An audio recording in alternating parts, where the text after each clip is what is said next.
નમસ્કાર દર્શક મિત્રો, હું છું એડવોકેટ સોનલ બારિયા. આપ સર્વનું સ્વાગત છે મારી ચેનલ લીગલ ભવ્ય જ્ઞાનમાં. દર્શક મિત્રો, એક મિત્રોનો પ્રશ્ન છે કે અમારી ખેતીની જમીન એ જૂની શરતની છે અને અમારે અમારી ખેતીની જમીનની અંદર એક ઘર બનાવવું છે રહેવા માટે. તો શું અમારે પરમિશન લેવી પડશે ઓથોરિટીની કે નહીં લેવી પડે? તો ચલો દર્શક મિત્રો, આજે આપણે આના વિશે સંપૂર્ણ માહિતી મેળવીએ. તો દર્શક મિત્રો, ખેતીની જમીનના બે પ્રકાર હોય છે. એક છે નવી શરતની અને એક જૂની શરતની. તો જે પણ ખેડૂત મિત્રો પાસે જૂની શરતની ખેતીની જમીન હોય તો એની અંદર તમારે બાંધકામની કોઈ પણ પ્રકારની તમારે એની અંદર પ્રક્રિયા કરવી હોય તો તમારે કોઈની પણ એની અંદર પરવાનગી લેવાની જરૂર રહેતી નથી.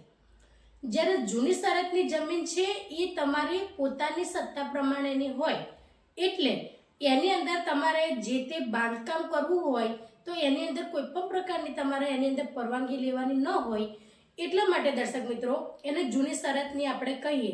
તો જૂની શરતની અંદર તમારે તમારું જે બાંધકામ છે એ તમારે પોતાને રહેવા માટે, કૂવો કરવા માટે, બોર કરવા માટે કે પછી ગોડાઉન બનાવવા માટે આ કોઈ પણ પ્રકારનું બાંધકામ તમે કોઈની પણ પરવાનગી વગર કરી શકો છો. પરંતુ તેની જગ્યાએ જો નવી શરત એવું તમારી ખેતીના 7/12ના ઉતારાની અંદર લખેલું હોય તો પછી તમારે એ નવી શરતની જે જમીન હોય એ જમીનની અંદર તમે પોતાની માટે રહેવા માટે કે કૂવો, બોર કંઈ પણ વસ્તુ તમારે બનાવવું હોય તો એની માટે તમારે એ બનાવતા પહેલાં પૂર્વ પરવાનગી કલેક્ટર સાહેબશ્રીની અથવા મામલતદાર સાહેબશ્રીની લેવાની રહે છે. કારણ કે જે નવી શરતની છે એ નવી શરતની જમીનની અંદર કલેક્ટર સાહેબશ્રીની પરવાનગી વગર તમારે કોઈ પણ કાર્યવાહી એની અંદર તમે કરી શકો નહીં. તમારે જ્યારે એવી ખેતીની જમીન હોય કે જેની અંદર નવી શરત લખેલું હોય એનું વેચાણ કરવું હોય તો વેચાણ કરવા માટે પણ તમારે પૂર્વ કલેક્ટર સાહેબશ્રીને મંજૂરી લેવી પડે તો જ તમે એ ખેતીની જમીનનું વેચાણ કરી શકો. એટલે જ્યારે તમારી પાસે જે તમારો ખેતીનો 7/12નો જે નકલ છે એની અંદર તમારે સૌથી પહેલાં એ જોવાનું છે કે તમારી કયા પ્રકારની સત્તા પ્રકારની જે ખેતીની જમીન છે ને એ કયા સત્તા પ્રકારની છે એ સૌથી પહેલાં તપાસ કરવાનું. એની અંદર લખેલું જ હોય છે મિત્રો કે જૂની શરતની અથવા નવી શરતની.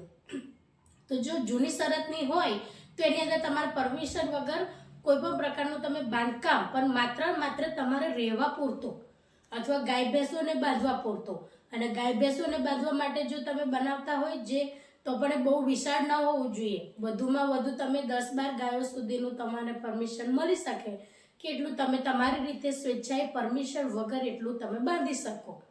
અને દર્શક મિત્રો, જ્યારે નવી શરતની હોય તો તમારું પોતાને રહેવા માટે કે તમે કોઈ પણ પ્રકારનું ગોડાઉન બનાવવા માટે પણ તમારે કલેક્ટર સાહેબશ્રીની મંજૂરી લેવાની રહેશે. એટલે જ્યારે નવી શરત અને જૂની શરત તમારે જે 7/12ની નકલની અંદર લખેલું હોય તો તમારે એટલું સમજી જવાનું કે નવી શરત છે એટલે તમારે બધાની અંદર પરવાનગી લેવાની અને જૂની શરત છે તો એની અંદર તમારે પરવાનગી લેવાની જરૂર નથી. અને દર્શક મિત્રો, જૂની શરતની હોય ખેતીની જમીન તો એની અંદર જો તમારો હેતુ ફેર થઈ જાય તો એની અંદર તમે દુકાન બનાવો છો કે ઓફિસ બનાવો છો અને તમે જો એનું વેચાણ કરો છો તો એવા સંજોગો દરમિયાન તમારું જૂની શરતની ખેતીની જમીનની અંદર એ બાંધકામે તમારે પરવાનગી લેવી પડે એવી છે. કારણ કે જ્યારે ખેતીની જમીન હોય ત્યારે એને તમે બિન ખેતીની અંદર તબદીલ ન કરાવો તેવા સંજોગો દરમિયાન એ જે વસ્તુ છે એ તમારી ખેતીની સાથે સાથે જો તમે એની અંદર દુકાન બનાવીને ભાડે આપી દીધી તો પછી એ તમારો વ્યવસાયિક એક ઉદ્દેશ્ય થઈ ગયો. તો વ્યવસાયિક ઉદ્દેશને કારણે તમારાથી એની અંદર પરવાનગી લેવા છતાં એ જો તમને પરવાનગી મળે તો જ તમે તેની અંદર દુકાનો બનાવીને પણ વેચી શકો, એમને એમ તમે વેચી શકો નહીં. એટલે જૂની શરતની અંદર તમારા પોતાના ઉપયોગ માટે તમારે કંઈ પણ વસ્તુ બનાવવી હોય તો તેની માટે તમારે પરવાનગી લેવાની જરૂર નથી. અને નવી શરતની ખેતીની જમીનની અંદર તમારે કોઈ પણ વસ્તુ બનાવવા માટે કલેક્ટર સાહેબશ્રીની પરવાનગી લેવી પડશે. તો દર્શક મિત્રો, આજના માટે આટલું જ. જો વિડીયો સારો લાગ્યો હોય તો તેને લાઈક કરજો, શેર કરજો અને ચેનલને સબસ્ક્રાઈબ કરજો. જય હિન્દ, જય ભારત.